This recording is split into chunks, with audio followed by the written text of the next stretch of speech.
नमस्ते फ्रेंड्स, मैं हूं Sweety Singh Rajput. Welcome back to my YouTube channel. So guys, कैसे हो? आई होप आप बहुत अच्छे होंगे, बहुत अच्छे से आप सभी आप अपनी पढ़ाई करोगे। जैसा कि आज है 1 जुलाई 2023, daily current affair by SSR. So guys, बात करेंगे लेक्चर की।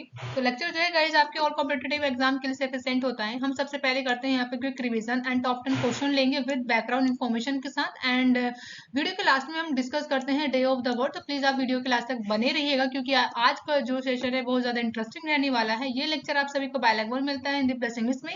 एंड वीडियो के लास्ट में मैं आप सभी से क्वेश्चन भी पूछूंगी, यानी क्वेश्चन ऑफ द डे भी रहेगा। और डेली मॉर्निंग में सुबह 6 बजे इस वीडियो को अपलोड कर देती हूँ। सो गाइज, अब लेट ना करते हुए करते हैं स्टार्ट। अगर आप मेरे चैनल पे न्यू है तो प्लीज आप मेरे चैनल को सब्सक्राइब कर लीजिए, बेल आइकन पे क्लिक कर दीजिएगा, ताकि जो भी मैं वीडियोस को डालूं सभी की नोटिफिकेशन आप तक पहुंच जाए। ओके। एंड आप सभी को कमेंट बॉक्स में लिखना होगा जल्दी से जय हिंद जय Bharat. Okay. And thought of the day है गाइज, आज का जो काम जितनी ही मेहनत, लगन और श्रद्धा से किया जाता है उतना ही श्रेष्ठ होगा। ये जो विचार है ये है महात्मा बुद्ध जी के। तो आप जिस भी काम को बड़ी मेहनत लगन के साथ करते हैं तो वो काम आपका श्रेष्ठ ही होगा। ओके।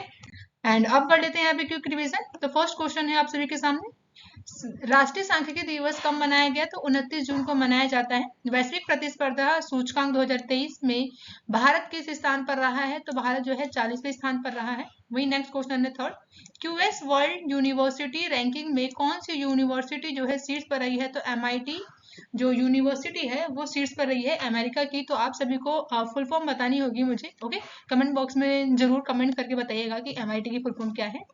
एंड फोर्थ क्वेश्चन है, WEF द्वारा जारी एनर्जी ट्रांजिशन इंडेक्स में कौन शीर्ष पर रहा? तो स्वीडन जो है इसमें शीर्ष पर रहा है। नेक्स्ट क्वेश्चन है फिफ्थ, हिंदुस्तान यूनिलीवर ने एमडी एंड सीईओ किन्हें बनाया है? तो कौन बने हैं एमडी एंड सीईओ किसके? हिंदुस्तान यूनिलीवर के। तो रोहित जावा जी को अभी हाल ही में बनाया गया है MD and CEO Hindustan Unilever के।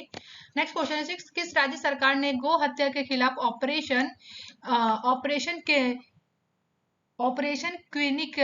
क्विनिकेशन शुरू हुआ है? तो अभी हाल ही में उत्तर प्रदेश सरकार में इस ऑपरेशन को शुरू किया गया है। नेक्स्ट क्वेश्चन है सेवंथ, हाल ही में साहित्य अकादमी पुरस्कार 2023 किसे मिला है? तो प्रिय ASG को मिला है। नेक्स्ट क्वेश्चन है, किस महिला खिलाड़ी को WCC क्रिकेट समिति में शामिल किया गया है? तो हितर नाइट को, झूलन गोस्वामी और इयोन को। तो इन तीनों को अभी हाल ही में महिला खिलाड़ी WCC क्रिकेट समिति में शामिल किया गया है। नेक्स्ट क्वेश्चन है ninth, FIFA club world cup 2023 का आयोजन किस शहर में होगा? तो जेदा शहर में होगा, याद रखिएगा। नेक्स्ट है 10th क्वेश्चन, नए हाईकोर्ट परिसर की आधारशिला रखी गई है कहां पर? तो जम्मू एंड कश्मीर में रखी गई है। तो लद्दाख और जम्मू कश्मीर में भी हाल ही में नए हाईकोर्ट परिसर की आधारशिला रखी गई है। तो ये हमने यहाँ पे किया है क्विक रिवीजन। एंड अब कर लेते हैं आज के सेशन को स्टार्ट। तो हाल ही में अंतरराष्ट्रीय शूद्र ग्रह दिवस कब मनाया गया है? When has international asteroid day celebrated recently? तो करेक्ट ऑप्शन होगा ऑप्शन ए, यानी 30 जून को हर साल मनाया जाता है इंटरनेशनल एस्ट्रॉइड डे। सो जान लेते हैं इसके बैकग्राउंड इन्फॉर्मेशन को। तो अंतरराष्ट्रीय संयुक्त राष्ट्र ने शूद्र ग्रह के खतरे को लेकर जागरूकता बढ़ाने के लिए 30 जून 2017 को अंतरराष्ट्रीय शूद्र ग्रह दिवस मनाने की घोषणा की है। वही 30 जून 1908 को रूस के तुंगुशाका नदी के पास एक बड़ा विस्फोट हुआ था, जिससे शूद्र ग्रह के चलते धरती पर हुए अब तक का सबसे बड़ा नुकसान बताया जाता है। तो इसी के लिए जागरूकता बढ़ाने के लिए हर साल 30 जून को हम लोग क्या मनाते हैं? इंटरनेशनल एस्ट्रॉइड डे सेलिब्रेट करते हैं। तो याद रखिएगा 30 जून 2017 से इसकी शुरुआत कर दी गई थी। नेक्स्ट क्वेश्चन है सेकंड, हाल ही में हेमिस महोत्सव कहाँ मनाया गया है? Where has the Hemis festival been celebrated recently? तो करेक्ट ऑप्शन होगा ऑप्शन ए, यानी लद्दाख। तो ये जो फेस्टिवल है हेमिस, ये लद्दाख से संबंधित है। तो इस तरीके का यहाँ पे मुखोटा पहन के और इस तरीके की कुछ कॉस्ट्यूम पहन के यहाँ पे डांस किया जाता है। सो बात करते हैं इसी से रिलेटेड बैकग्राउंड इंफॉर्मेशन की। तो लद्दाख में 2 दिवसीय वार्षिक हेमिस मठ महोत्सव, जिसे हेमिस तेशु के नाम से भी जाना जाता है, बड़े धार्मिक उत्साह और उल्लास के साथ मनाया जाता है। ये भारत के लद्दाख में मनाए जाने वाला एक महत्वपूर्ण वार्षिक कार्यक्रम है। ये त्योहार जो है 2 दिन तक चलने वाला होता है और अत्यधिक धार्मिक उत्साह और हर्षोल्लास के साथ मनाया जाता है। यह त्योहार जो है तिब्बती बौद्ध धर्म में एक प्रतिष्ठित व्यक्ति यानी गुरु पदम संभव की जयंती का जश्न मनाते हैं। इस अवसर पर भव्य प्रार्थना, पवित्र मुखौटा नृत्य और थका और भित्ति चित्र की प्रदर्शनी की जाती है। तो याद रखिएगा, हेमिस मठ महोत्सव कहाँ सेलिब्रेट किया जाता है? तो लद्दाख में 2 दिन का ये त्योहार होता है, मनाया जाता है। नेक्स्ट क्वेश्चन है थर्ड, हाल ही में अमेरिका के किस शहर में दीपावली पर स्कूलों की छुट्टी का ऐलान किया गया है? तो recently which state America has declare a holiday for school on Diwali? तो करेक्ट ऑप्शन बी, यानी न्यूयॉर्क शहर में भी हाल ही में कहा गया है कि दिवाली के अवसर पर वहां पे स्कूलों की छुट्टी रहा करेगी। तो ये बात की गई है अमेरिका के शहर न्यूयॉर्क में, तो याद रखिएगा। ओके, नेक्स्ट क्वेश्चन है फोर्थ, हाल ही में किस केंद्रीय मंत्री द्वारा नंदी पोर्टल का शुभारंभ किया गया है? Nandi portal has been launched by a union minister recently. तो करेक्ट ऑप्शन डी, यानी पुरुषोत्तम रूपाला।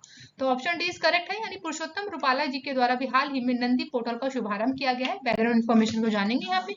केंद्रीय मत्स्य पालन, पशुपालन और डेयरी मंत्री पुरुषोत्तम रूपाला ने 26 जून को कृषि भवन नई दिल्ली में नंदी यानी कि नई दवाओं और टीकाकरण प्रणाली के लिए एनओसी अनुमोदन का लॉन्च किया है। तो नंदी की फुल फॉर्म याद रख लीजिएगा आप यहाँ पे। ओके, नेक्स्ट है कि नंदी पोर्टल को भारत के पशु स्वास्थ्य क्षेत्र में नियामक अनुमोदन प्रक्रिया को डिजिटल बनाने और सुव्यवस्थित करने को विकसित किया है। नंदी पोर्टल का विकास जो है केंद्रीय औषधि मानक नियंत्रण संगठन और centre for development of advance communicating के सहयोग से किया गया है। वहीं ये जो पोर्टल है डिजिटल इंडिया के दृष्टिकोण के अनुरूप है, आईटी प्रणालियों के लाभ उठाकर और न्यूनतम सरकार और अधिकतम स्वशासन सिद्धांतों का प्रतीक है। वहीं बात करेंगे कि नंदी पोर्टल का जो प्राथमिक उद्देश्य है वो क्या है? तो पशु चिकित्सा उत्पादन प्रस्तावों के मूल्यांकन और परीक्षण में तेजी लाना है, उनकी सुरक्षा करना और प्रभावकारिता को अनिवार्यता रूप से सुनिश्चित करना है। नंदी पोर्टल का बात करें तो वही सुनिश्चित पशु चिकित्सा उत्पादकों के लिए वैश्विक विनिर्माण केंद्र के रूप में भारत के विकास का समर्थन करेगा और पशु स्वास्थ्य को बढ़ावा देने के लिए अनुसंधान और विकास प्रयासों को प्रोत्साहित भी करेगा। तो याद रखिएगा, नंदी पोर्टल को अभी लॉन्च किया गया है। तो क्यों किया गया है, हमने इन सभी चीजों के बारे में यहाँ पे डिस्कस कर लिया है। कोई भी डाउट हो तो आप मुझसे पूछ सकते हैं। नेक्स्ट क्वेश्चन है फिफ्थ, हाल ही में किस लेखक को हिंदी भाषा के लिए साहित्य अकादमी युवा पुरस्कार 2023 से सम्मानित किया गया है? तो recently writer has been given Sahitya Akademi Yuva Puraskar 2023 in Hindi language. तो करेक्ट ऑप्शन है यानी कि अतुल कुमार राय। ओके, तो ऑप्शन ए इज करेक्ट है यहाँ पे, यानी अतुल कुमार राय जी को अभी हाल ही में उनकी पुस्तक यानी चांदपुर की चंदा के लिए उन्हें ये पुरस्कार दिया गया है, जो है साहित्य अकादमी युवा पुरस्कार 2023 से सम्मानित किया गया है। तो जिन्हें आप इस इमेज में देख रहे हैं, इन्हीं का नाम है अतुल कुमार राय। ओके, साहित्य अकादमी ने इस वर्ष के युवा पुरस्कार और बाल साहित्य पुरस्कारों की घोषणा की है। वहीं हिंदी के लिए युवा पुरस्कार अतुल कुमार राय के उपन्यास जिसका नाम है चांदपुर की चंदा को चुना गया है। तो याद रखिएगा, अतुल कुमार राय जी को उनकी उपन्यास का नाम है चांदपुर की चंदा। नेक्स्ट क्वेश्चन है सिक्स, हाल ही में यूएनडीपी के उप प्रमुख के रूप में किसे नियुक्त किया गया है? Who has been appointed as a deputy chief of UNDP recently? तो करेक्ट ऑप्शन सी, यानी कि हाओलियांग जू को अभी हाल ही में यूएनडीपी के न्यू डेप्यूटी चीफ के रूप में चुन लिया गया है, जिन्हें आप यहाँ पे देख पा रहे हैं इस पर्टिकुलर इमेज में, जो कि चीन से संबंधित है। ओके, तो संयुक्त राष्ट्र महासचिव है एंटोनियो गुटेरेस, जिन्होंने संयुक्त राष्ट्र विकास कार्यक्रम यानी यूएनडीपी के ओवर महासचिव और एसोसिएट प्रशासक के रूप में चीन के जू हाओलियांग को नियुक्त करने की घोषणा कर दी है। तो यही है हाओलियांग, जिनको यूएनडीपी के लिए अभी डेप्यूटी चीफ के रूप में चुना गया है। अब बात कर लेते हैं यहाँ पे संयुक्त राष्ट्र विकास कार्यक्रम यानी यूएनडीपी के बारे में, यानी यूनाइटेड नेशन डेवलपमेंट प्रोग्राम के बारे में। तो ये एक संयुक्त राष्ट्र की एक अग्रणी एजेंसी है, जिसमें 170 देशों और क्षेत्रों में गरीबी उन्मूलन और असमानता को कम करने के लिए काम किया जाता है। यह देशों की नीतियों, नेतृत्व कौशल, भागीदारी क्षमता, संस्थागत क्षमता विकसित करने और सतत विकास लक्ष्यों को प्राप्त करने के लिए लचीलापन बनाने में मदद करता है। वहीं इसका कार्य है 3 फोकस क्षेत्र हैं, जहां पर है सतत विकास का काम करना, लोकतांत्रिक शासन और शांति निर्माण करना, साथ ही साथ जलवायु और आपदा का लचीलापन करना। तो ये इसके काम है, याद रखिएगा यूएनडीपी के बारे में। एंड बात करते हैं नेक्स्ट क्वेश्चन, जो कि है हाल ही में दिव्य कला मेला का कहाँ आयोजन किया जाएगा? वेयर हैज द दिव्या कला मेला बीन बी हेल्ड रिसेंटली? तो अभी हाल ही में दिव्य कला मेला का जो आयोजन है वो कहाँ किया गया है? तो करेक्ट ऑप्शन ऑप्शन सी, यानी कि जयपुर। ओके, तो अभी बात करते हैं इसी के बैकग्राउंड की इन्फॉर्मेशन की। तो दिव्यांगजन सशक्तिकरण विभाग यानी दिव्यांगजन 29 जून 2023 को 5 जुलाई 2023 तक जयपुर राजस्थान के जवाहर कला केंद्र में दिव्य कला मेला नामक एक विशेष कार्यक्रम का आयोजन किया गया है। इस कार्यक्रम का उद्देश्य है देश भर के विकलांग उद्यमियों और कारीगरों के उत्पादन और शिल्प कौशल को प्रदर्शित करना है। वहीं दिव्य कला मेला जो कि है देश भर के विभिन्न हिस्सों में उत्पादों के एक विस्तृत श्रृंखला के साथ एक रोमांचक और जीवंत अनुभव प्रदान करेगा। इन उत्पादों में हस्तशिल्प है, हथकरघा है, कढ़ाई कार्य है और पैकेजिंग भोजन है, जो कि बहुत कुछ शामिल किए गए हैं। तो ये इस तरह के उत्पादों को शामिल किया गया है। वहीं ये है आयोजन जो है विकलांग व्यक्तियों के कौशल और उत्पादों के विपणन और प्रदर्शनी के लिए एक अनूठा मंच प्रदान करता है।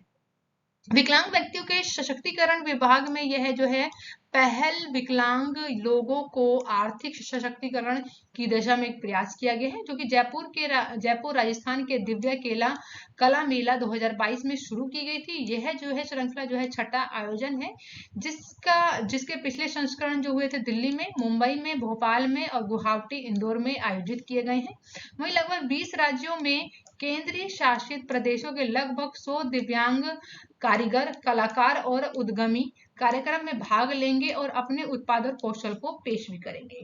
साथ ही साथ बात करें अगर इसी में नेक्स्ट पॉइंट की, तो उत्पाद विभिन्न श्रेणियों में जैसे घर की सजावट, जीवन शैली, कपड़े, स्टेशनरी, पर्यावरण अनुकूल उत्पाद और अन्य पैकेजेज खाद्य पदार्थ, जैविक उत्पाद और खिलौने के उपहार और गहने और क्लच बैग जैसे व्यक्तिगत सामान के अंतर्गत आते हैं।